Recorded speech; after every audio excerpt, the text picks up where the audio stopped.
These are questions I'm asked weekly on the discovery that I'm in a polyamorous relationship. One of the most infamous statements when friends, family members or acquaintances find out about my relationship is this: "I could never do it." And to be honest, polyamory isn't for everyone. I entered a polyamorous relationship nearly 2 years ago. I'm a woman who met another woman, who was in a long-term relationship with a man who is also the father of their 2 children. Complicated, right? Well, more complicated than you think. I had previously only had monogamous relationships with both men and women, so this was my first experience of polyamory and I had absolutely no idea what I was getting into, both in a positive and negative way. Initially, one was trying to figure out just exactly how it all worked, what the boundaries were, and how to deal with emotions and feelings as time rapidly went along. Entering something you'd never done before had been challenging on a mental and emotional level, especially when emotions include jealousy and self-doubt, 2 strong emotions that grab hold and refuse to let go, no matter how violent the shaking off. Jealousy is a big one and one that people instantly think of when the word polyamorous is stated. I have never really considered myself to be a jealous person. In past monogamous relationships I'd never seen the point in jealousy, seeing it as a dead-end emotion that literally doesn't get you anywhere, and simultaneously makes you feel rotten. However, I have only discovered the cold touch of it while being in a polyamorous relationship. Lying in bed alone, craving your partner and knowing they're cuddled up to someone else. Knowing they have and are still creating memories with their significant other, all while you wait until it's your turn. I personally have found that it's more the little things that spark it rather than the big things. For example, I would think more about them holding hands and laughing together rather than them actually having sex. It was the intimate, intricate details I found harder to deal with rather than the big and obvious stuff. There comes disappointment too. Sometimes you do become second and aren't prioritized like you would be in a relationship that is monogamous, which is difficult to deal with.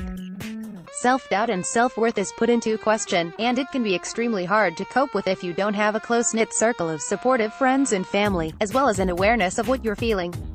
I know I'm not exactly selling this idea, however, it all depends on what kind of person you are, and how you choose to deal with the difficulties presented. Communication is absolute key. Communication is important in any relationship, but if that breaks down within a polyamorous one, you're pretty much screwed. If you're not happy with a certain aspect of the relationship, or you experience jealousy or are feeling upset, it's incredibly important to tell your partner so they know exactly where you're at, and you can figure out a way around it together. In terms of jealousy, I started to see it as a positive difference rather than a negative attribute.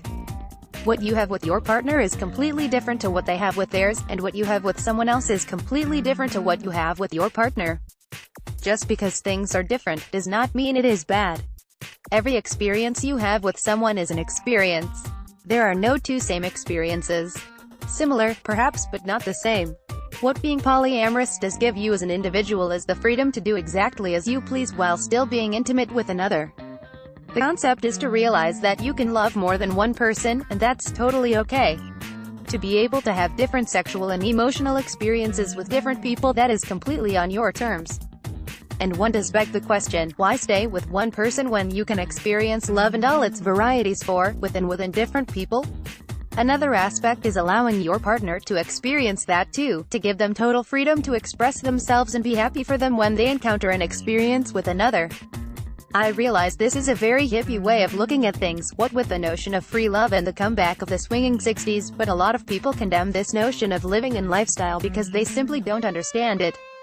When one does not understand, they are quick to judge and shame your lifestyle, all in the name of difference. Luckily, I have been surrounded by friends who are all open-minded individuals who accept me and my choices as they are. If you're reading this, are in a polyamorous relationship and those close to you are condemning it, question them just as they are questioning you. Surround yourself with good people, and that not only applies to polyamorous individuals. I'm not going to lie, I have struggled at times. Relationships are hard, and those who say being in a polyamorous relationship is easy, are lying. All relationships are hard and require work, but as long as you communicate, are comfortable and know who you are as a person in terms of needs and wants, polyamorous does work. Difference is not a negative. Difference in this case is total freedom and love. Now what exactly is wrong with that? Words Anonymous AAA April. Get inside the latest gay times to discover exclusive interviews with Gus Kenworthy, Kianan Lonsdale, Ricky Martin and many more.